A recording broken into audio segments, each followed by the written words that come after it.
제가 어느 본당에 보좌신부를 했었어요. 보좌신부를 했는데 굉장히 13,000명 본당이었어요.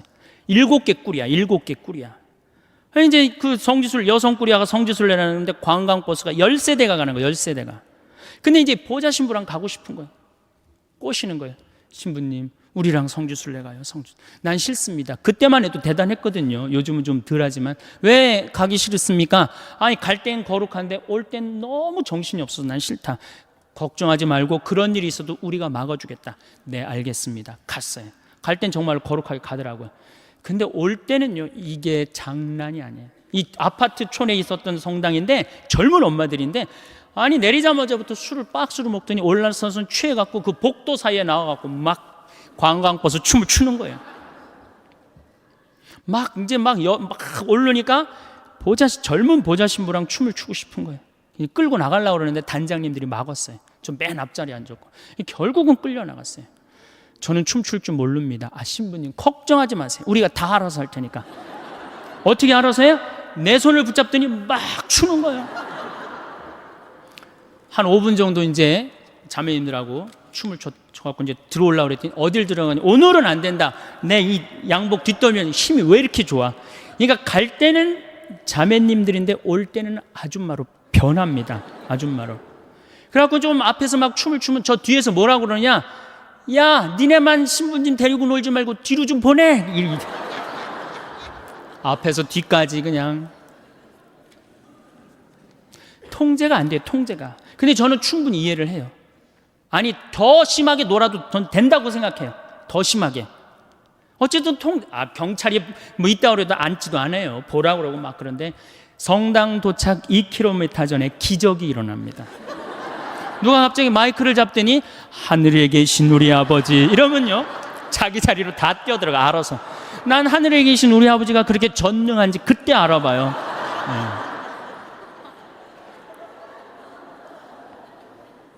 은총이 가득하신 마리아 하면은 이제 머리를 쓰다듬습니다. 머리를 성모님 마음을 가라앉혀 주죠.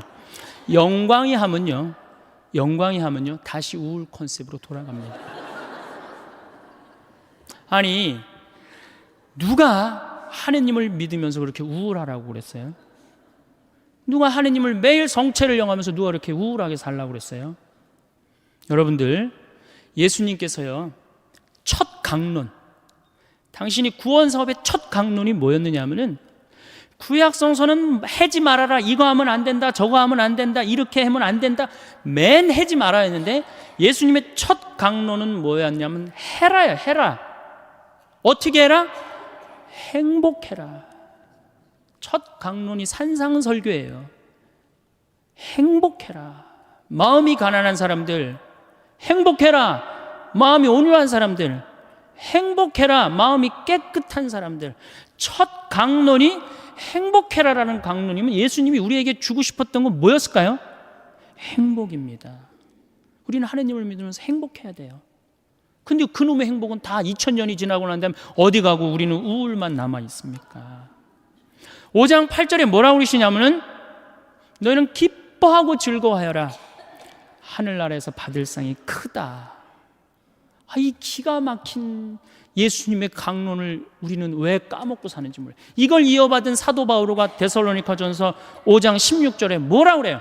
항상 기뻐하시오, 항상 감사하시오, 항상 기도하시오, 이랬잖아요. 근데 우리는 늘 우울해요. 그래서 이게 지금 3시간짜리 강의인데 제가 1시간으로 줄인 겁니다. 그럼 지금부터 신부님 어떻게 하면 행복하면 됩니까? 10가지를 제가 말씀을 드리겠습니다. 첫 번째, 운동해라.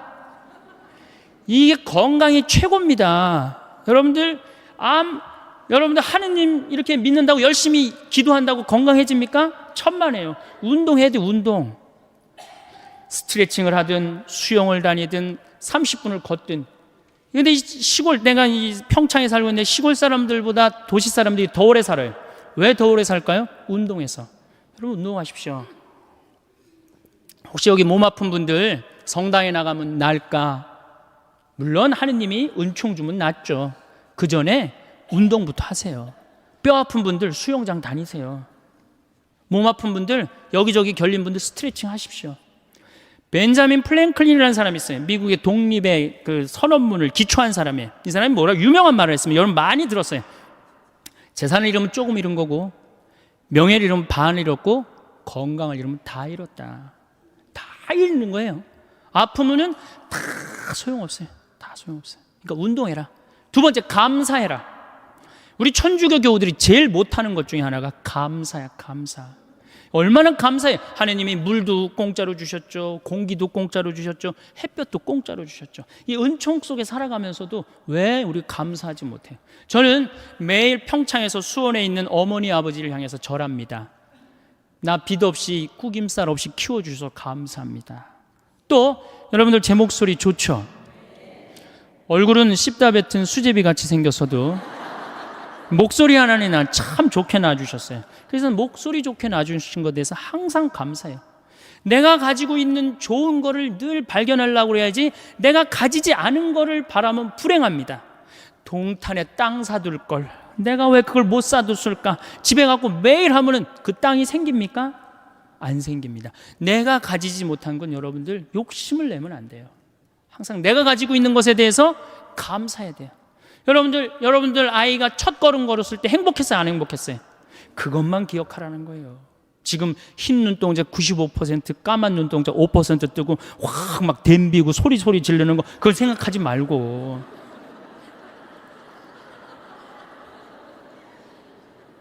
세 번째, 대화해라. 대화해라. 정말로 우리가 대화가 필요합니다. 이제 100년 동안 살 거예요. 여러분들 100년 동안 살 거기 때문에 이 대화가 꼭 필요합니다. 나하고 정신적으로 맞는 사람과의 대화, 이게 굉장히 중요해요. 물론 남편이면 가장 좋죠. 아내면 가장 좋죠.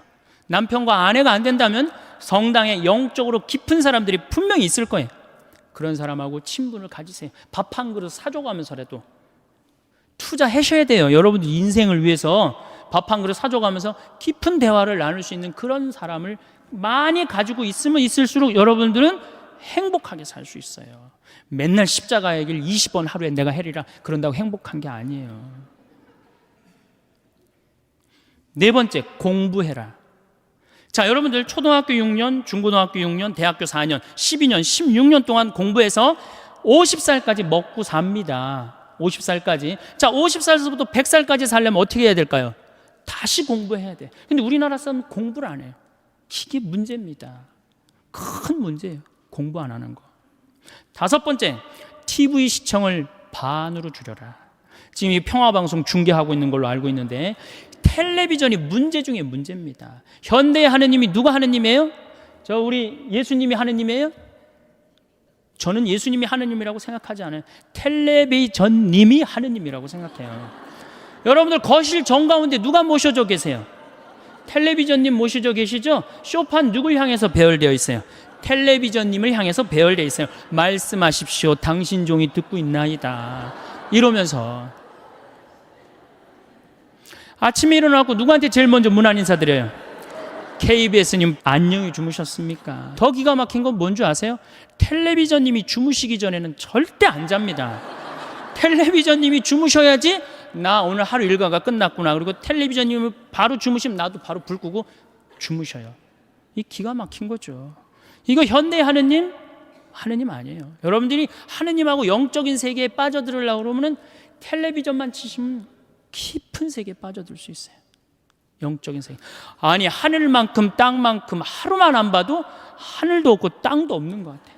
아니, 하늘만큼 땅만큼 끝나고 무슨 재미로 사나 했더니 미우나 고우나를 해네. 저한테 많은 분들이 그럽니다. 신부님, 그렇게 강의를 많이 다니면서 언제 그렇게 책을 쓰십니까? 텔레비전만 안 보면 책 쓸 시간, 친구하고 대화할 시간, 공부할 시간 얼마든지 있어요. 근데 우리가 텔레비전에 하루에 3시간, 4시간 매달려 있어요. 그러니 우리의 영혼이 망가지는 거예요.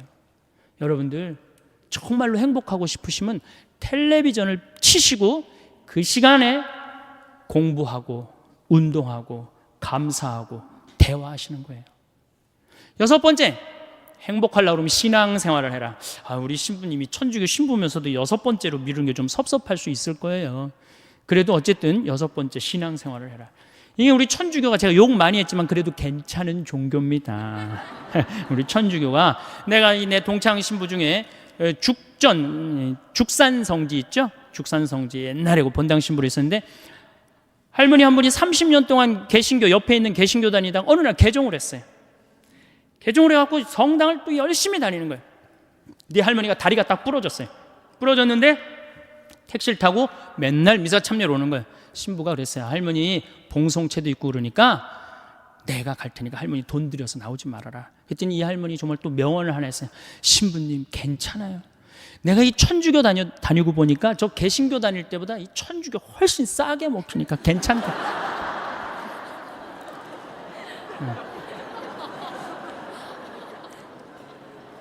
여러분들, 우리가 하느님께 의지하고 살아갈 때 마음의 평화를 누립니다. 여러분들이 세상 것에 자꾸 의지하면요 완전히 망가집니다. 여러분들, 미국 서브프라임 일어났죠? 우리나라도 제가 보기에는 결코 안전한 지대가 아니에요. 여러분들, 내 땅값 1억 2억 됐다고 마음이 붕붕붕붕 떠 있는데 붕붕붕붕 뜨면 떨어지게 돼 있어요. 우리가 거는 기대는 하느님이어야지 세상적인 거는 결코 긴 영원한 행복을 주지 못한다. 그래서 여러분들 열심히 하느님 믿으세요. 하느님 찬양하고 하느님께 감사드리고. 7번째, 행복하려면 웃어라. 우리 참 안 웃어요. 참 안 웃어요. 우리나라 사람들 참 안 웃어요. 제가 이렇게 도시에, 저는 뭐 이 시골에 살지만 이렇게 도시에 이렇게 나와서 가끔 엘리베이터를 탈 때가 있어요.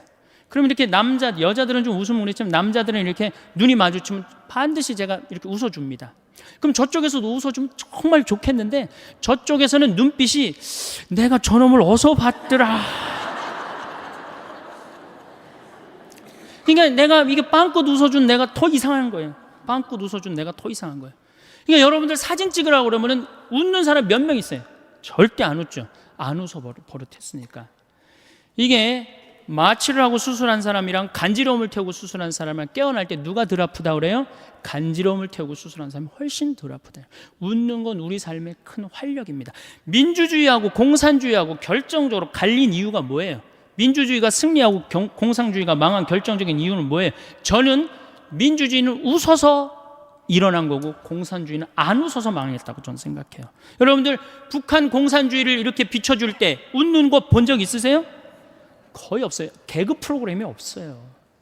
웃을 때 경쟁력이 생기는 거예요. 여러분들 주위에 참 잘 웃는 사람, 그 사람 경쟁력이 있어요. 생전 안 웃는 사람 경쟁력이 있을 것 같아요? 절대 없습니다. 웃으면 한 560개의 얼굴에 주름이 생긴다고 그래요. 근육이 움직여서. 그런 분들은 웃으면 참 예뻐요. 특히 50대 후반의 그 초로의 여인이 이게 잔주름이 잔잔해갖고 웃을 때 너무너무 예뻐요. 그런데 만약에 평생 웃지 않았고 얼굴에 한 17개밖에 근육이 굵은 주름이 없어. 그분은 웃어도 무서워요. 여러분들 많이 웃으십시오. 웃는 거야말로 우리가 행복으로 갈 수 있는 지름길이에요. 그러니까 웃을 일을 많이 만들으세요. 유머도 좀 할 줄 알고, 웃긴 얘기도 좀 어서 좀 배워갖고 좀 남편한테도 한번 해주고. 8번째, 전화해라. 현대는 굉장히 외로운 병에 시달립니다. 근데 외로운 병에 시달리는 건 내가 먼저 시도하지 않기 때문이에요. 여기 혹시 어제 제가 앙성성당이라는 데서 하루 피정을 하고 왔는데 전부 다 할머니들이에요. 할머니들, 할아버지들이 있어갖고 제가 그랬어요. 자식들 다 도시에서 나가서 살지 않느냐고. 근데 도시에서 나가서 사는 자식이 전화 안 하면 섭섭합니까? 그랬더니 섭섭하대요. 섭섭할 시간 있으면 먼저 전화해라. 여러분들, 자식들이 전화 안 한다고 섭섭할 시간 있으면 먼저 하시면 되잖아요. 나는 수원교구 신부인데 평창에 들어가서 살고 있어요. 그런데 나한테 전화 안 한다고 내가 괴롭다 뭐 이럴 시간 있으면 먼저 전화하면 돼. 내 동창 중에 우리 수원교구 복음화 국장을 하고 있는 신부인데 로마에 유학을 갔어요. 6년 동안 한 달에 3번씩 꼬박꼬박 나한테 전화해요. 생태마을에 농사는 잘 되냐, 교육은 잘 들어오느냐, 넌 잘 있느냐. 한 달에 꼬박꼬박 써요. 난 6년에 딱 한 번 전화했어요. 레오나르도 다빈치 공항에 내가 8월 30일 날 가니까 나와라. 딱 한 번. 그런데 그 신부를 싫어하는 신부가 없어요. 다 누구한테나 전화를 하니까. 그놈이 6년 동안 로마에서 나한테 전화해 주는데 얼마나 좋아요. 흠이 있다면 꼭 수신자 부담으로 하는 게 이 흠이기는 하지만.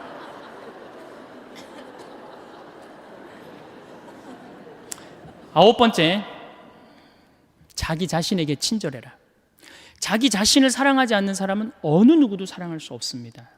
이 50대 된 아주머니들을 보면 쌈순이야. 완전 쌈순이야. 자식 보면은 내가 너한테 평생 모든 걸 바쳤는데 왜 서울대학도 못 가고 저 지방 어느 대학 나고 빌빌거리냐고 그러고 싸우고, 남편 보면 당신 나한테 해준 게 뭐 있냐고 그러고 싸우고, 시어머니 보면 왜 죽지도 않고 날 이렇게 괴롭히냐고 그러고 싸우고. 왜 쌈순이가 됐을까요? 그 이유는 자기가 행복하지 않기 때문에. 저는 저한테 참 잘합니다. 잘하려고 노력해요.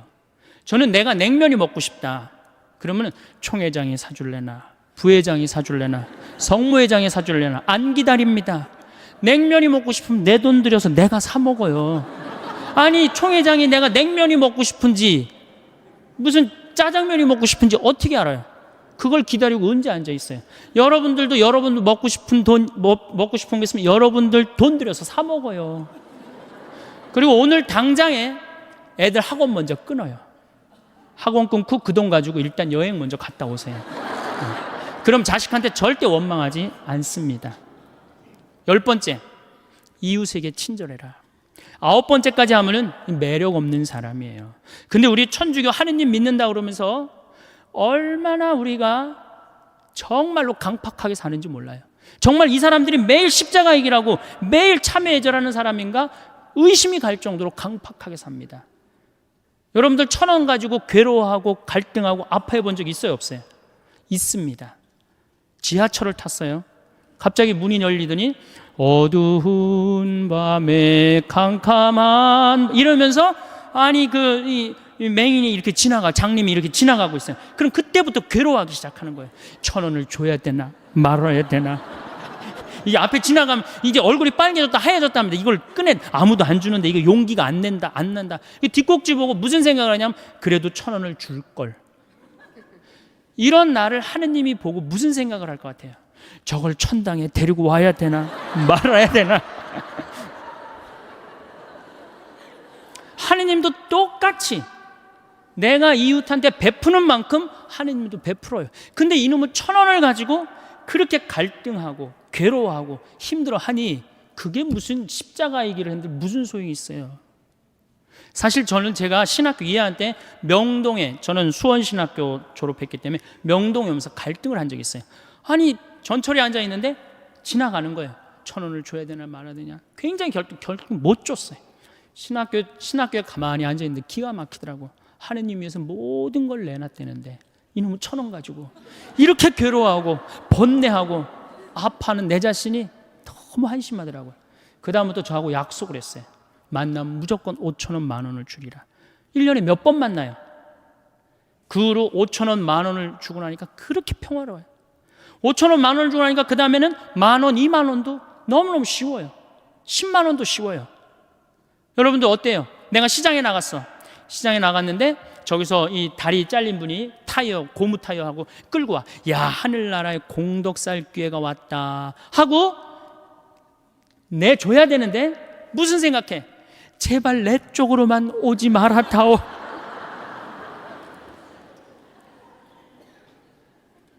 그런 내가 정말로 행복한 사람이겠어요? 행복할 수가 없어요.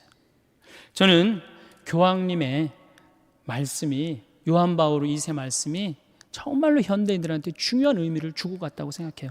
나는 행복했습니다. 여러분들도 행복하십시오. 여러분들 성당에 오면 어떻게 행복하세요?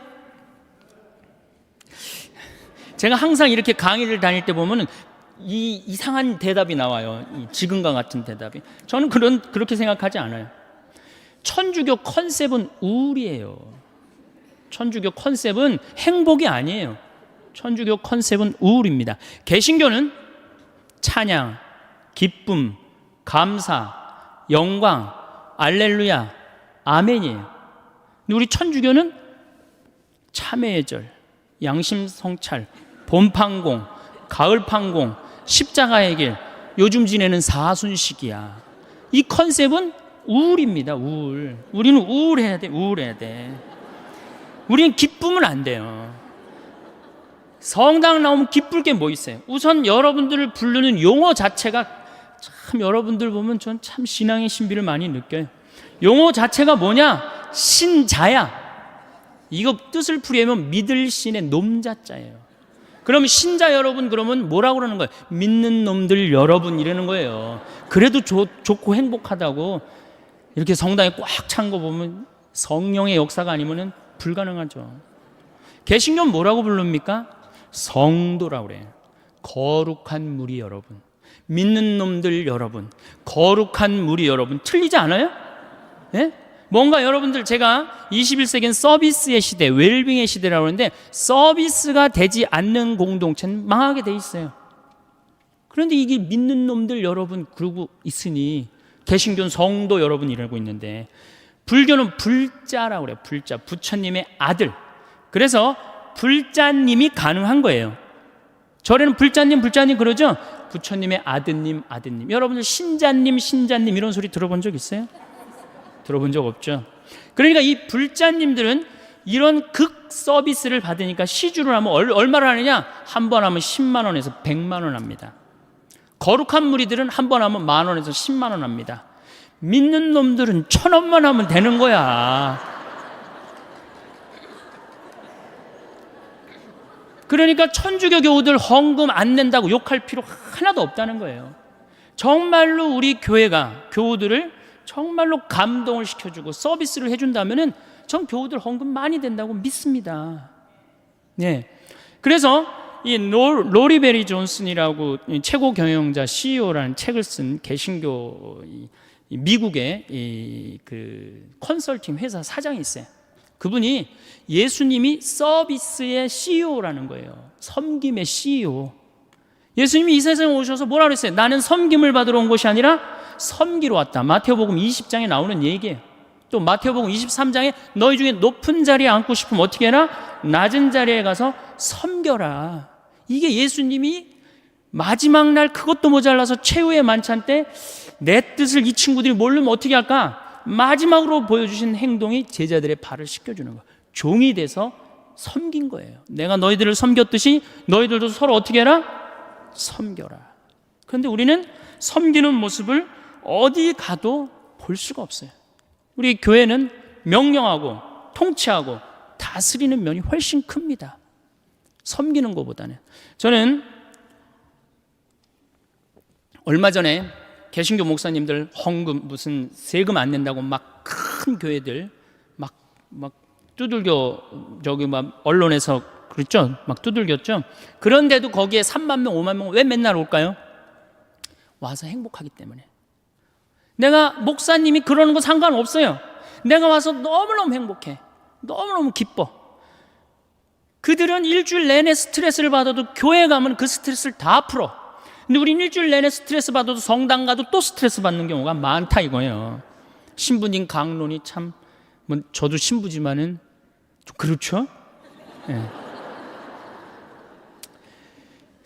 우리 여기 대부분이 지금 여성들인데, 시아버니 호랑새요, 시어머니 꾸중새요, 동생 하나 한림새요, 한량새요, 신우 하나 뾰족새요, 시아집이 뾰중새요, 남편 하나 미련새요, 자식 하나 우는새요, 나 하나만 썩을 셀새.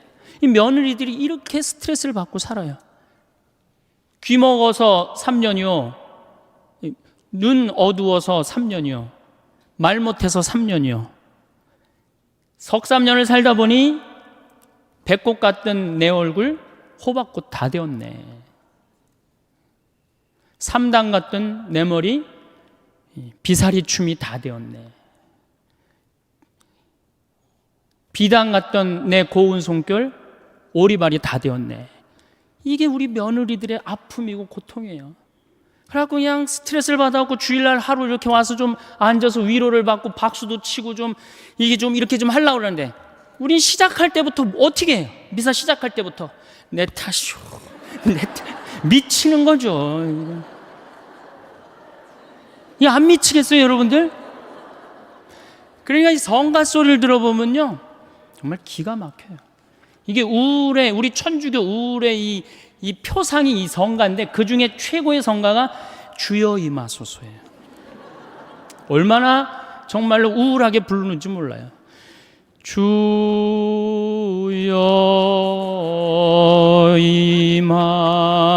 임하소서. 기쁠 게 뭐 있어요. 그냥. 개신교는 4분의 3박자로 부릅니다, 이 노래. 주여 임하소서 내 마음에 아무게 헤매는 한 마리 양을, 이렇게 부르잖아요. 근데 우리는 이거를 청승을 떨면서 불러요. 태양과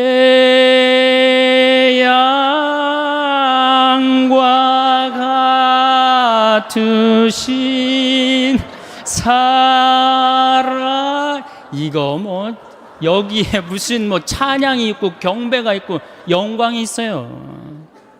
그러니까 미사하고 나면 힘이 하나도 없는 거야.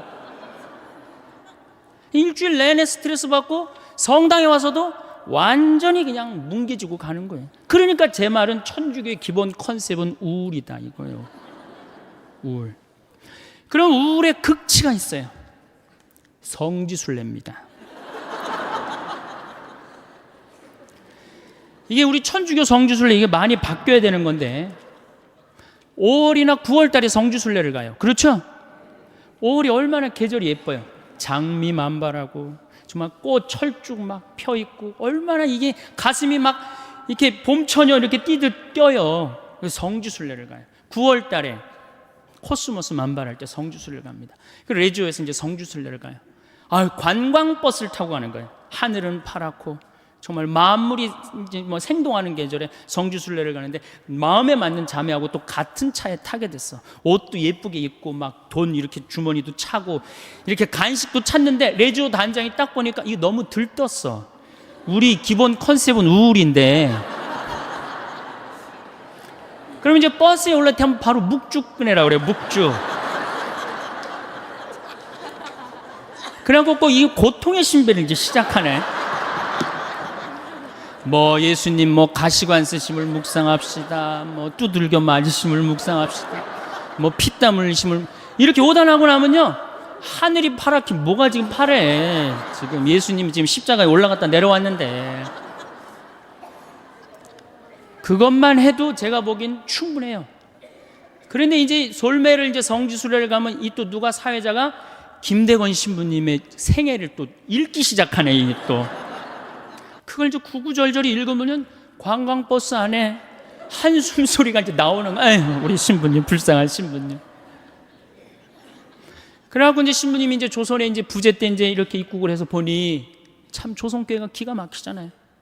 신부 없이 39년에 다 돌아가셨으니 목자 없이 몇 년을 지낸 거예요. 성사를 했나, 미사를 영했나, 세례를 받았나. 그런데 빨리 내가 이 신부님들을 모셔야 되겠다. 배를 타고 떠나는데요, 12m짜리 배를 타고 떠납니다. 어부들이 김대건 신부님이 해양법을 아는 줄 알았어요. 근데 김대건 신부님은 저쪽으로 가면 중국일 거다. 그리고 떠난 거예요. 그러니 고생을 얼마나 했겠어요. 정말 대단한 분이죠. 그래갖고 그냥 20일 동안 먹지도 못하고 난파를 당합니다. 노도 떨어지고 뭐 닷도 그냥 없어지고. 하여튼 기적으로 이제 상해에 도착해갖고 신부님 서품을 받고 다시 돌아오죠. 똑같이 고생을 하는데 왔는데 제주도네. 조선인 줄 알고 왔는데. 그래갖고 다시 또 이제 인천으로 들어가갖고 신부님이 사목 활동을 하다가 주무시지도 않고 사제가 더 필요하다 그래서 사제를 영입하려고 그러다가 순위도에서 붙잡히시죠. 6월 달에. 6월 달에 붙잡혀하고 9월에 순교를 하는데 이 젊은이가 관아에서 라틴어 하지, 불어 하지, 중국어 하지, 우리나라 말 하지, 이런 인재가 어디 있어요. 그러니까 회유를 해도 신부님, 우리 대장 예수님 이러면서 교우들 보아라, 난 이제 하늘나라로 간다, 이렇게 굳건한 신앙을 가졌으니 신부님을 때리죠. 때리니까 6월에서 9월에 순교하니 여름을 지나잖아요. 허벅지에 구더기가 나고 그냥 정말로 고생을 하죠. 그래갖고 신부님이 9월 16일 날 세남토에서 순교를 하시는데 이렇게 순교를 하십니다. 어느 쪽으로 되면 잘 자르겠느냐, 이쪽으로 되면 잘 자르겠느냐, 저쪽으로 되면 잘 자르겠느냐. 그런데 여러분들은 뭐 하는 거냐?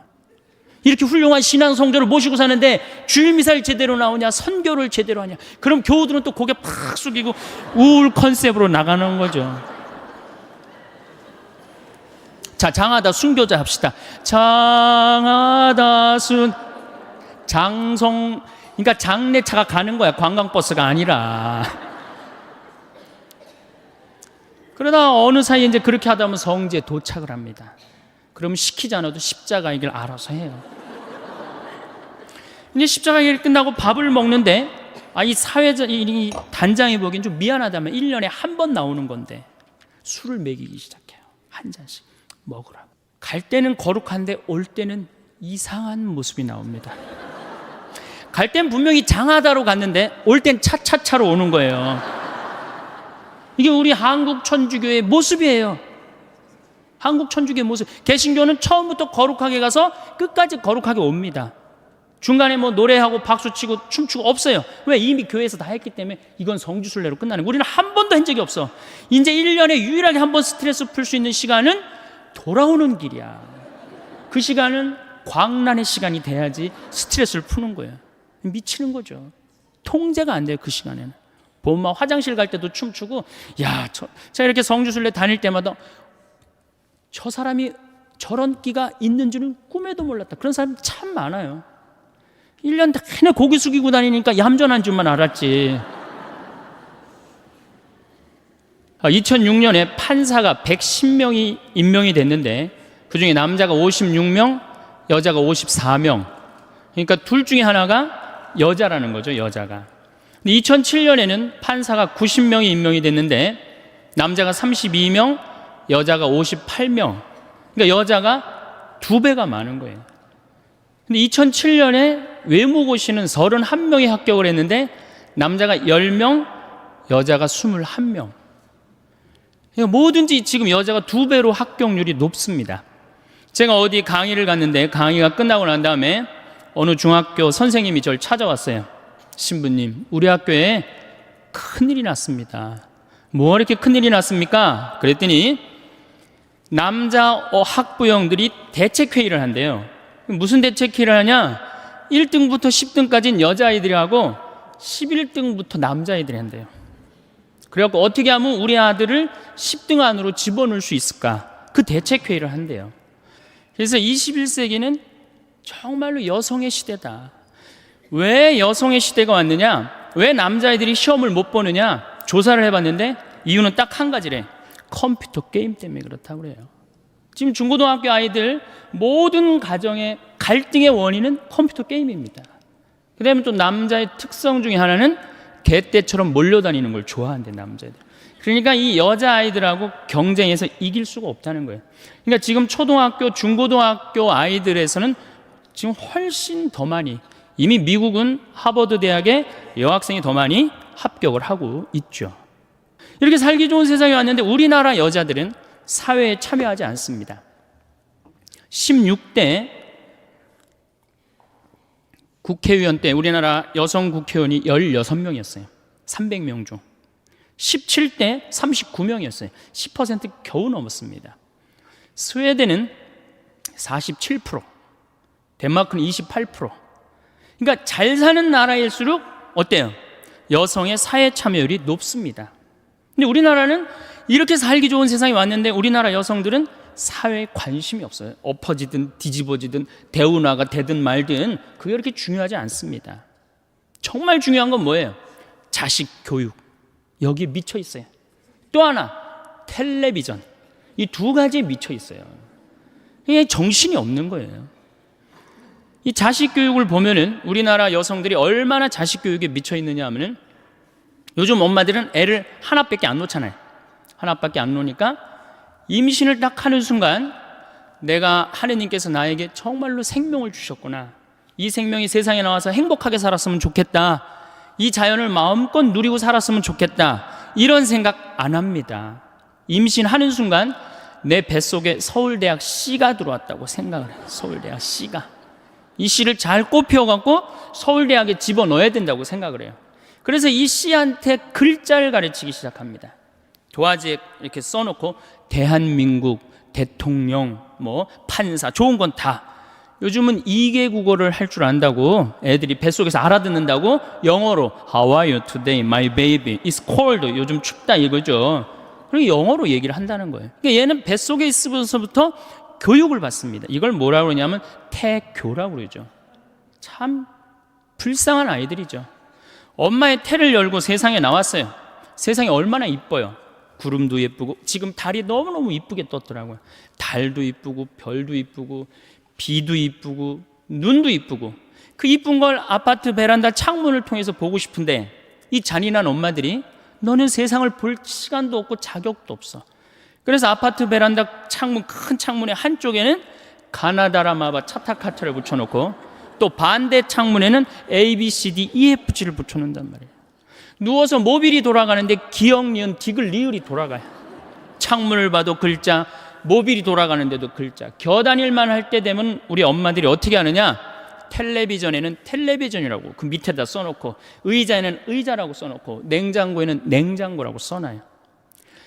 어딜 가도 글자니까 요즘 애들이 몇 살에 한글을 띄냐면 5살이면 한글을 띱니다. 모르는 글자가 없어요. 우리 생태마을에 이 아빠 캠프를 옵니다. 아이들이 5살 어린이집 아이들이 보편지한 기도를 읽어요. 그게 기가 막히잖아요. 천재 아니야, 천재. 저한테 데리고 옵니다. 여러분들 40대 넘은 분들 중에 혹시 글 띄고 학교 들어가신 분들 계세요? 전 초등학교 1학년 내내 빵점 받았어요. 받아쓰기. 글이 뭔 줄 알고 들어가요. 어느 날 어머니가 여기 수건 달아주니까 이게 학교 가는 건가 보다 하고 갔죠. 근데 그런 엄마가 내 아이가 5살 때 한글을 띄었다. 흥분됩니까? 안 됩니까? 흥분되죠. 저한테 데리고 옵니다. 신부님, 우리 애가 천재인가 봐요. 왜요? 텔레비에 나오는 글자 모르는 글자가 없어요. 안수기도 축복기도 해달라는 거죠. 천재한테. 그럼 내가 걔 머리에 손을 얹고 뭐라고 기도를 하냐면은 이제 네 인생은 쫑났다. 내가 이렇게 기도해줘요. 이 5살 때는 고정적인 개념을 가르쳐주면 얘가 똑똑 바보가 된다고 그래요. 글자는 잘 알지만 다른 걸 전혀 모른다는 거예요. 똑똑 바보가 되는 거예요. 그리고 나중에 이제 누구 인생도 같이 쫑납니까? 엄마 인생도 같이 쫑나는 거예요. 아, 천재인 줄 알고 초등학교에 넣어놨더니 남들하고 섞어놓으니까 어때요? 똑같네. 불안하고 초조하죠. 그러니까 학원에 보내기 시작해. 속셈 학원, 뭐 나눗셈 학원, 뭐 영어 학원, 뭐 요즘 서당도 있어요. 서당, 뭐 태권도 학원, 뭐 애가 무슨 실험 도구 대상도 아니고 얼마나 불쌍해요. 그래갖고 초등학교 끝나면 이제 중고등학교 때 전쟁을 합니다. 아이랑 학원에 가느냐 안 가느냐. 신부님은 애를 안 낳아서 모르지만 이게 너무는 이게 안 됩니다. 이게 그럴 문제로 끝나는 게 아니에요. 어쨌든 울며 불며 달래갖고 서울대학은커녕 무슨 저 지방에 무슨 제3대학에 이제 들어갔어요, 얘가. 그래갖고 얘가 졸업을 해갖고 취직을 했어요. 장가까지 보냈네. 그럼 부모 역할 다 한 거야, 안 한 거야? 다 했죠? 부모 역할 다 했으면 어떻게 해야 돼요? 줘야지. 부모 역할 다 했으면. 근데 이 21세기에 정말 심각한 문제는 뭐예요? 안 죽는 거예요. 이게 안 죽어요. 2006년 여성 평균 연령이 82세입니다. 대개 장례미사 할 때 보면 90세입니다. 재수 없으면 100살까지 산다는 얘기예요. 여러분들 전부 다. 제가 본당 신부할 때 요한나라는 열심한 자매가 있었어요. 이 자매가 애를 4을 낳았어요. 누가 봐도 이 자매가 정말로 효녀예요, 효녀. 그래갖고 이 자매를 보고 입교하는 교우들도 참 많았어요. 근데 이 자매가 나한테 와서 신세한테 할 때 보면 신부님, 시집살이 하기 너무 힘들대요. 왜 힘드냐? 우리 시어머니, 시아버지는 아침, 점심, 저녁 3끼를 다 따뜻한 밥을 원한대요. 3끼를 다. 그러니 8명 밥을 아침, 점심, 저녁으로 한다고 생각해 보세요. 얼마나 힘들어요. 그래서 내가 우리 할아버지, 할머니들을 모시고 온천을 간 적이 있어요. 온천을 이제 가서 제가 우리 요셉 할아버지가 그때 73살이었어요. 73살이요. 할아버지, 왜 집에서 밥을 3끼를 꼭 다 드셔야 되느냐? 한 끼는 좀 노인정 가서 드셔라. 가서 좀 고수톱도 치고 친구들하고 놀고 그래야지. 며느리가 무슨 징역 사는 것도 아니고 하루 종일 집에 매달려서 시어머니 시아버지 뒷바라지라는 게 너무 힘들지 않느냐. 며느리도 아침 식사 이렇게 설거지 끝내고 학부형도 만나고 다니고 싶은데 좀 다니게 하면 얼마나 좋으냐. 그랬더니 이 할아버지가 저한테 화를 내는 거예요. 신부님, 저는 노인정 가기 싫다는 거예요. 아니 왜 노인이 노인정 가기 싫으냐? 그랬더니 이 할아버지 저한테 명언을 했어요. 형들이 심부름을 시켜서 가기 싫대요. 제가 조사를 해보니까 75살 이하를 뭐라고 부르느냐면 청노인이라고 그래요. 청년 노인이다 이거예요. 75살은 청년이에요. 청년. 이게 계산상 안 맞아. 계산상. 자식을 20년 키웠으면 20년만 받아 먹어야 될 거 아니야. 근데 요즘 20년 키우고 50년 받아 먹어. 50년. 그러니 자식들도 지치는 거예요. 지치는 거예요. 여러분들 생각해 보세요. 집에 내가 30살까지 키워놨는데 40이 돼도 장가 안 가고 빈둥빈둥 거리는 놈이 있으면 미워요, 안 미워요? 밉죠? 반대로 한번 생각해 보세요. 아니 우리 엄마가 8, 90이 됐는데 죽지도 않고 그냥 뒷방에서 빈둥빈둥 거리면 자식은 믿겠어요, 안 믿겠어요? 이게 여러분들만 이게 안 죽는 게 문제가 아니라 우리 신부들도 안 죽는 게 문제입니다. 우리 신부들도 안 죽어요. 제가 신부 될 때 수원교회 은퇴사제가 딱 한 분이 계셨어요. 근데 지금 19분이에요. 이분들이 우리 은퇴금을 다 썼어요.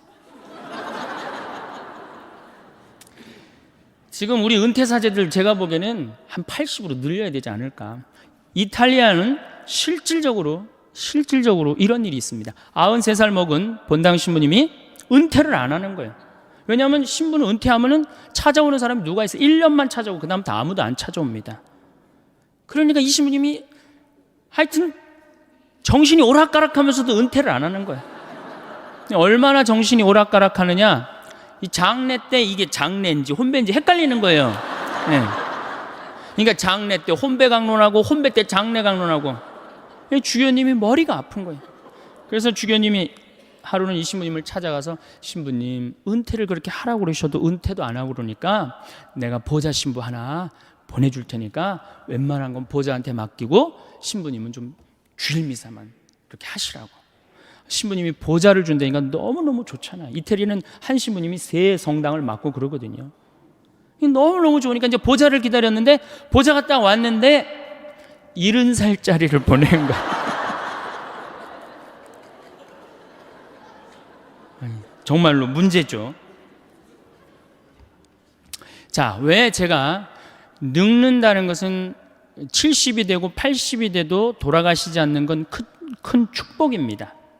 큰 축복임에도 불구하고 우리나라에는 축복이 아닙니다. 이렇게 오래 살 줄 모르고 있는 돈 없는 돈 누구한테 다 줘버렸어요? 자식한테 다 줘버렸어요.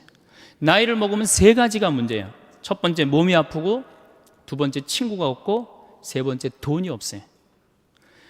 60년 70년 쓰면은 눈도 잘 안 보이고 귀도 잘 안 들리고 허리도 아프고 자꾸 짜증이 나죠.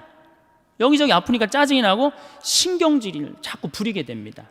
여러분도 한번 생각해 보세요. 70, 80이 됐으면 머리도 하얗고 얼굴도 쭈글쭈글한데 웃어도 현찬을 판국에 거기다 신경질 부리고 짜증 부리면 어느 며느리가 좋아하겠어요? 기가 막히잖아요.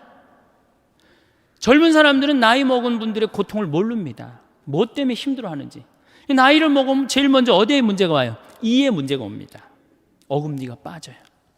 치과를 이렇게 가보면 의사가 하는 말이 할머니 틀니로 하려면 300만 원, 걸으려면 500만 원, 임플란트로 하려면 3천만 원입니다. 그 돈 있어요 없어요? 이렇게 오래 살 줄 모르고 있는 돈 없는 돈 자식들한테 다 줘버렸는데.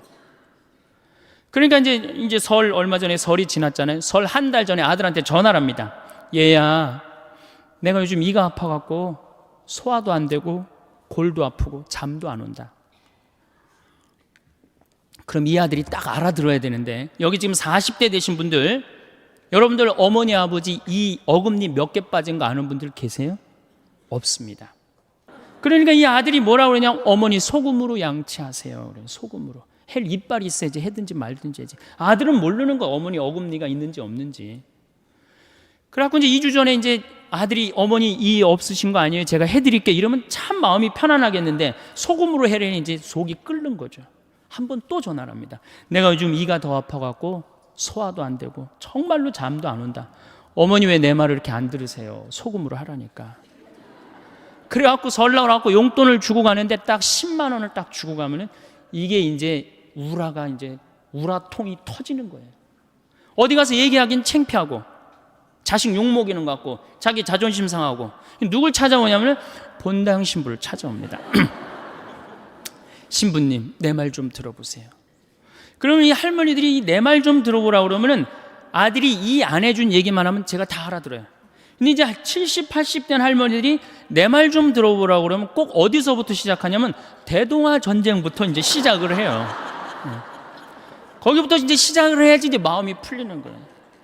신부님, 내가 대동아 전쟁에 시집을 와갖고 노숙갈 뺏긴 얘기, 공출 당한 얘기, 뭐 시집살이 한 얘기, 그래갖고 신부님이 이제 해방이 됐어요. 해방. 이빨 얘기 나오려면 아직 멀었어. 이제 해방된 거예요. 해방.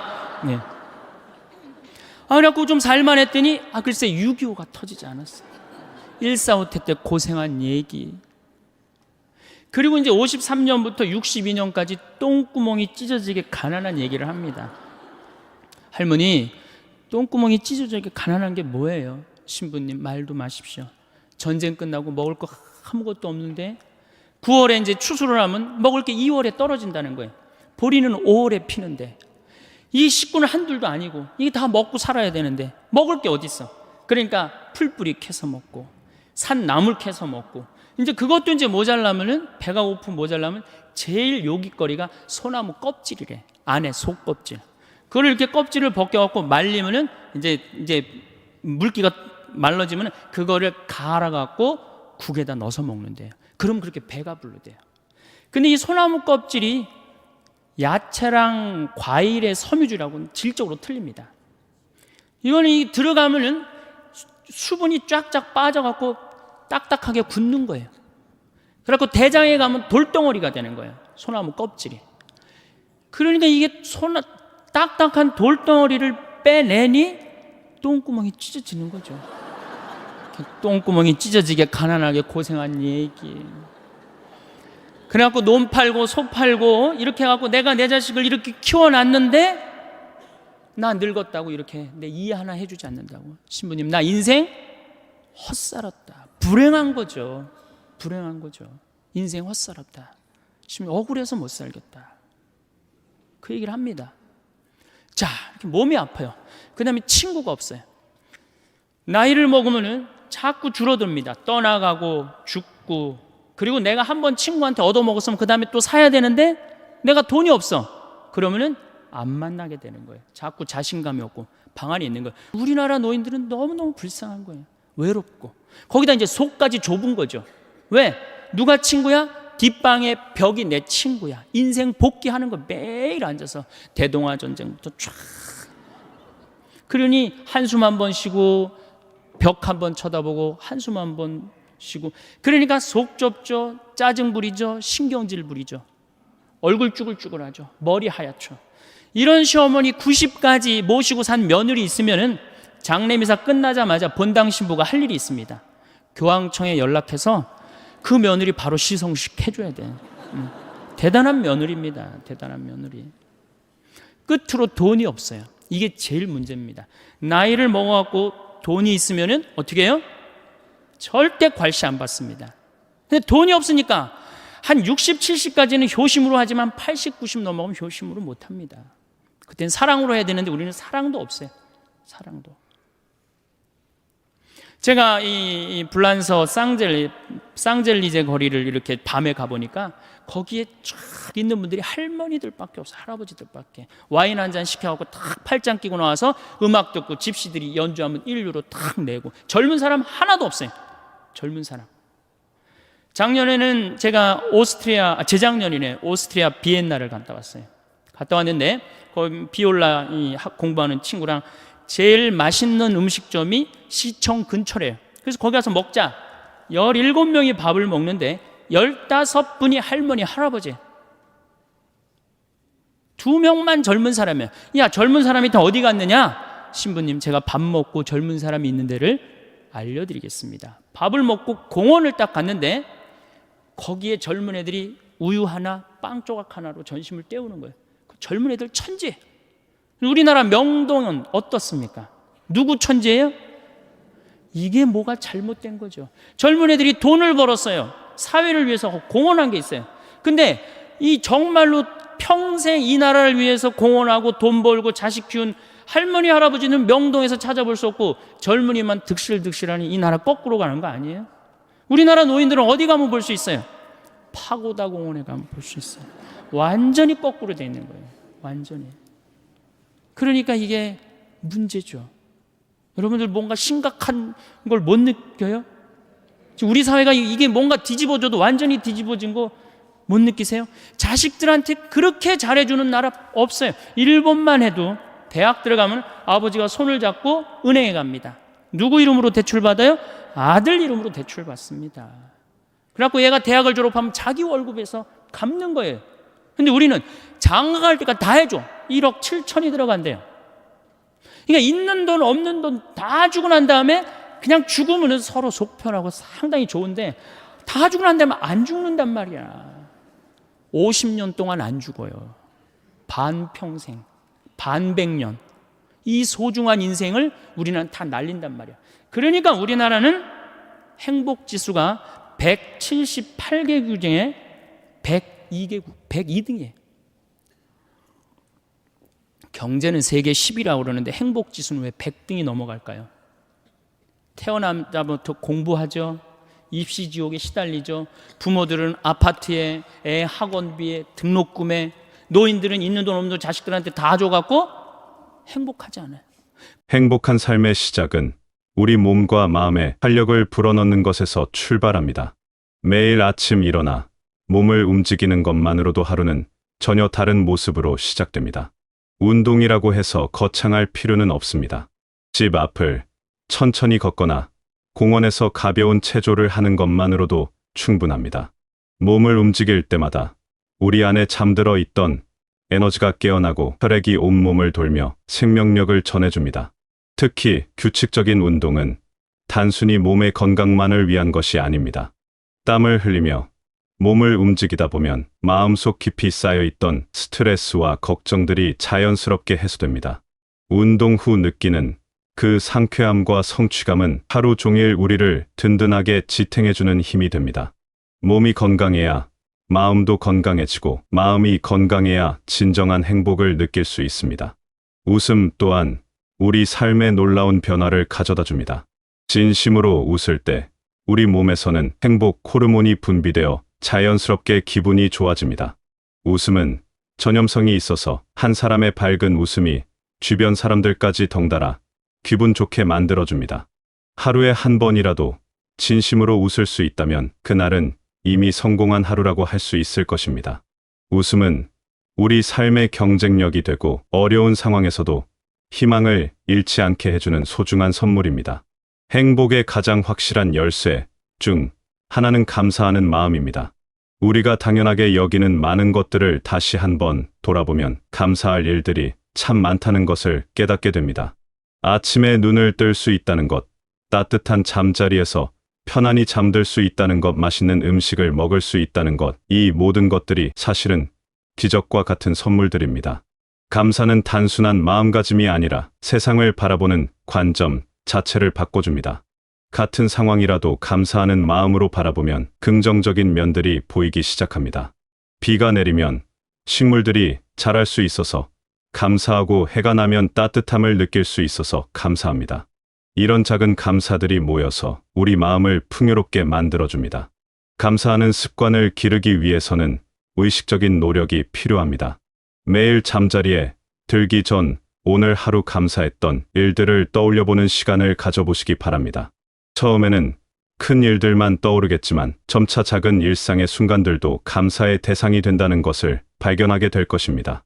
이렇게 감사의 눈으로 세상을 바라보기 시작하면 삶 자체가 축복처럼 느껴집니다. 인간은 홀로 살아갈 수 없는 존재입니다.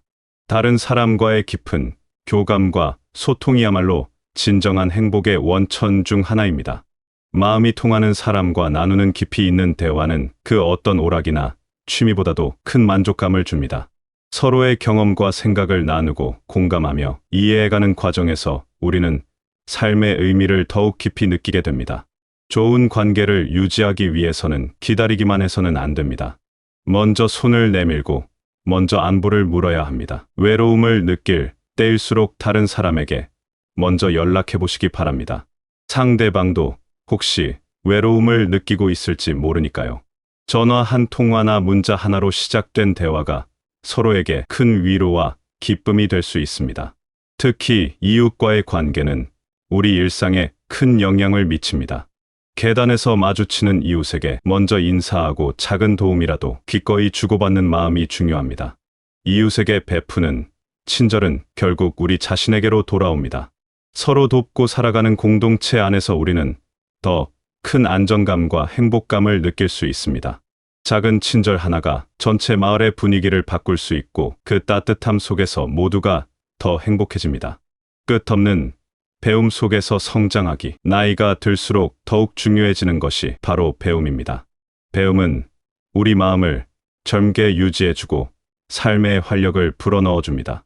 새로운 것을 알아가는 기쁨은 어린아이의 순수한 호기심과 같은 것으로 나이와 상관없이 누구나 느낄 수 있는 특별한 행복입니다. 배움의 형태는 다양합니다. 책을 읽는 것도 좋고 새로운 취미를 배우는 것도 좋습니다. 요리를 배우거나 악기를 익히거나 새로운 언어에 도전해보는 것도 모두 소중한 배움입니다. 중요한 것은 완벽하게 해내려는 부담감보다는 배워가는 과정 자체를 즐기는 마음입니다. 배움은 또한 우리에게 겸손함을 가르쳐줍니다. 새로운 것을 배울 때마다 아직 모르는 것이 얼마나 많은지 깨닫게 되고 세상의 넓기와 깊이를 새삼 느끼게 됩니다. 이런 깨달음은 우리를 더욱 열린 마음으로 만들어주고 타인의 의견을 존중하며 듣는 자세를 기르게 해줍니다. 평생에 걸친 배움은 우리 인생을 더욱 풍요롭고 의미 있게 만들어주는 보물과 같습니다. 우리에게 주어진 시간은 누구에게나 하루 20의 시간으로 동일합니다. 하지만 그 시간을 어떻게 사용하느냐에 따라 삶의 질은 전혀 달라집니다. 텔레비전 앞에서 보내는 시간을 조금 줄이고 그 시간을 운동이나 독서 또는 사람들과의 대화에 사용한다면 하루가 훨씬 더 충실하고 의미 있게 느껴질 것입니다. 물론 텔레비전 시청 자체가 나쁜 것은 아닙니다. 좋은 프로그램을 통해 정보를 얻고 즐거움을 느끼는 것도 필요합니다. 다만 습관적으로 텔레비전 앞에 앉아 시간을 흘려보내는 것보다는 의식적으로 선택해서 보는 것이 좋습니다. 그리고 나머지 시간은 더 능동적이고 창조적인 활동에 사용해 보시기 바랍니다. 시간을 지혜롭게 사용한다는 것은 바쁘게 살아야 한다는 의미가 아닙니다. 때로는 아무것도 하지 않고 멍하니 앉아 있거나 산책을 하며 생각에 잠기는 시간도 필요합니다. 중요한 것은 자신이 선택한 시간 사용법에 대해 만족감을 느끼는 것입니다. 하루를 마무리할 때 오늘 하루를 의미 있게 보냈다는 느낌을 받을 수 있다면 그것이야말로 시간을 잘 사용한 것입니다. 행복한 삶을 위해서는 자신에게 친절해야 합니다. 자기 자신을 사랑하고 돌보는 것은 이기적인 행동이 아니라 건강한 삶의 기초입니다. 자신이 좋아하는 음식을 먹고 하고 싶은 일을 하며 스스로에게 잘해주는 것이 필요합니다.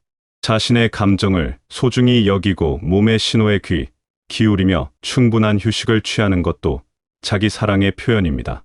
하지만 자기 사랑이 자기중심적인 사고로 이어져서는 안 됩니다.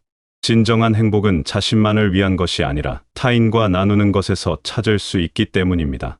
작은 친절이라도 다른 사람에게 베풀 때 느끼는 따뜻함과 보람은 그 무엇과도 바꿀 수 없는 소중한 감정입니다. 이웃에게 베푸는 친절은 결국 우리 자신에게로 돌아옵니다. 이것은 단순한 보상의 개념이 아니라 우주의 자연스러운 순환과 같은 것입니다.